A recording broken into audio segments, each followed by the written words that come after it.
How does one sing the Mangalam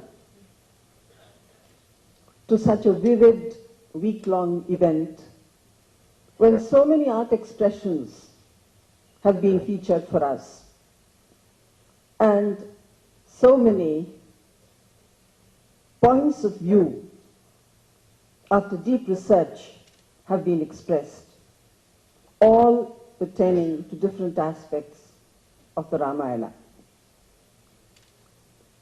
I don't pretend to be a great scholar on the Ramayana, and I'm not going to be spewing any profundities in my talk. But I was just wondering that perhaps a concluding chapter to this whole week's enterprise would mean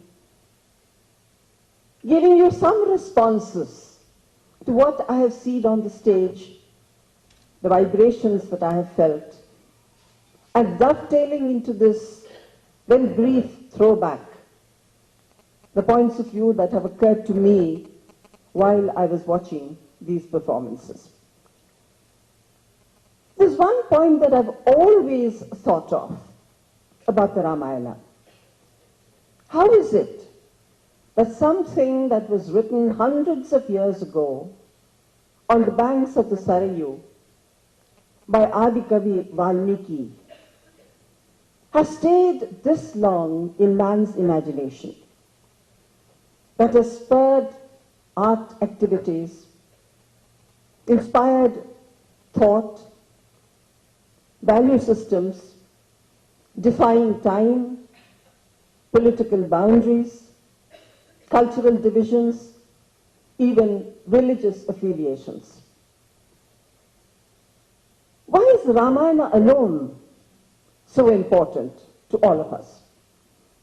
And then it suddenly occurred to me that maybe this is due to the manner of its birth. That is when Shoka was converted into Shloka. It is said of the ghazal, Urdu poetry, which is very, very popular in the whole of North India, and which people relate to very closely, that this poetry, which brings you the pain of love, can be compared to that excruciating agony of the deer when the hunter's arrow is piercing its heart. That poetry, with its inevitable word, manages to catch that moment, and that is why it appeals to one and all. And maybe something that comes out of pain and that speaks about pain also is something that really makes an impression on the human mind. And since the Ramayana was born out of compassion, perhaps it has a tremendous appeal on anybody who reads it or hears it or sees it performed on the stage in different expressions. It's very interesting that the word kavi, which means poet and also saint, comes from ku, which means the wailing sound of the bird. But the Ramayana has been compared to many other great works, like Homer's Iliad, like Milton's Paradise Lost, and so many others. But all these works, which are about semi-divine beings and about superhuman gods, are all colored by the personal impressions of the creator. Only in the Ramayana, I think, you don't feel the presence of the creator at all. Valmiki is somewhere at the back. He has created this great drama of give and take, this great excitement where humans, divine beings, animal world people, even demons participate. And through it all he sees good in evil and weaknesses of people who are otherwise absolutely perfect. I think it was something that was coming from inside which Valmiki himself couldn't control, which is what made him say that as long as the mountains and the rivers endure, Tavat Ramayana Katha Lokeshu Patarishyati, he said. Till then, my poetry, this poetry of the Ramayana will remain. Perhaps he himself felt that it was something that was so spontaneous, something that was coming out without his volition. And it was very different from actually sitting down, disciplining oneself to arrive at a beauty of words and harmony with events and words. And so what I'd like to do is just try and give you something that might be a little bit different. I want to stand outside of the individual tellings of the Ramayana, stand back and talk a little bit about what I see as 4 larger processes that I think might help to answer the question that you raised. What is it that continues to make the Ramayana so alive even today after all of these years? And these are the 4 things that I'm going to look at. First, the ways in which continuing tellings help to deepen the humanity of the characters. Second, the way in which tellings make them be rooted in a particular place or locality. Third, how the characters relate to modern life. And then fourth, what I'm calling augmenting or filling in parts of the story where earlier texts may have been silent. And I'm going to look at these 4 different processes. So let me begin with the ways in which various tellers and various performers have deepened the humanity of the characters. It's true that many written texts emphasize the divine aspects of characters like Rama and Sita. But in my mind, what is amazing is the idea that God would actually be gracious enough to take avatara to be born on earth. In other words, they leave the celestial sphere and they come down and they act here on the earth. And I don't think that the humanity of the characters in any way detracts from their greatness. I would say instead that the humanity of the characters is one of the things that creates that ongoing link between the story and the audience. So I want to give you some examples of ways in which various storytellers have emphasized the humanity of the characters. And I'm going to begin. My examples are not from the usual sources. They're from work that I've done in different places. And this is a story that I overheard in Kerala. It seems that Sita was feeling disappointed because she got very little opportunity to serve or to spend time with her husband. Always Lakshmana was near his side, always Hanuman was at his feet. And so one day she got an idea that she would create a schedule, and she would have a time when Hanuman served Rama, and she would have a time when Lakshmana served Rama, and she would have a time when she served Rama. And she brought the schedule and she showed Lakshmana, and he said, that's fine. And then he brought it and he showed it to Hanuman, and Hanuman said, you know, Sita Ma, I'll do whatever you want so long as you promise me that when Rama sneezes, I can wish him a long life. So Sita posted the schedule, and she came in when it was her time, and she said, okay, Hanumanji, it's time for you to leave now. This is my time. And Hanuman said, I'm afraid I can't leave now. And he said, because I don't know when Rama is going to sneeze. It could happen at any time, and therefore I need to stay here all the time.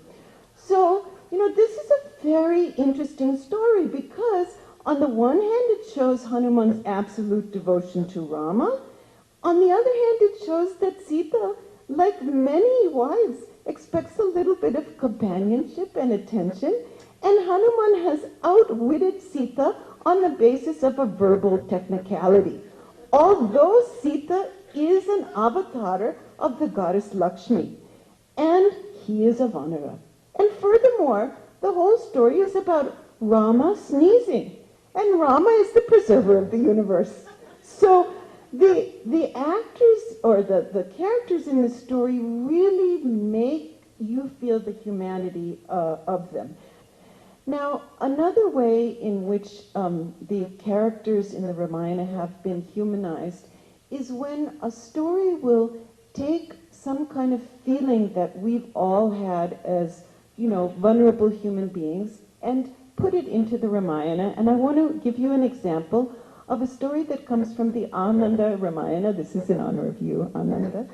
And this is a story that has to do with something that happened to Rama and really traumatized him. And I just have to paint the picture of the scene which traumatized him so you can understand. You have to follow along and imagine Ravana like we've been doing. In the battle when Rama was fighting Ravana, you might recall that when he would cut off one of the heads of Ravana, another would grow back in that place. And the heads that were cut off, they were so happy that they had been liberated by Rama that they were laughing. And I have some special laughers who are coming out to help me here. Could I have the laughers, please? Vanga, Vanga? At the end. Yes. Okay. Now, when I tell you, you just do a very Ravana-like laugh, very sinister. Come out and join us. Okay. Yes. Okay. So those heads would come and they would fall at his feet and they would laugh like this.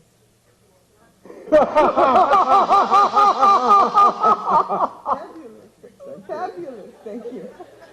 Now, if you can imagine one head after another coming from Ravana and coming at Rama, and that sinister laughter was coming, well, Rama began to have nightmares. And in his nightmares, yes, come out again, gentlemen, and in his nightmares, he'd be having a nightmare that again, he couldn't stop remembering that moment, and he would hear over and over again this sound. Go ahead.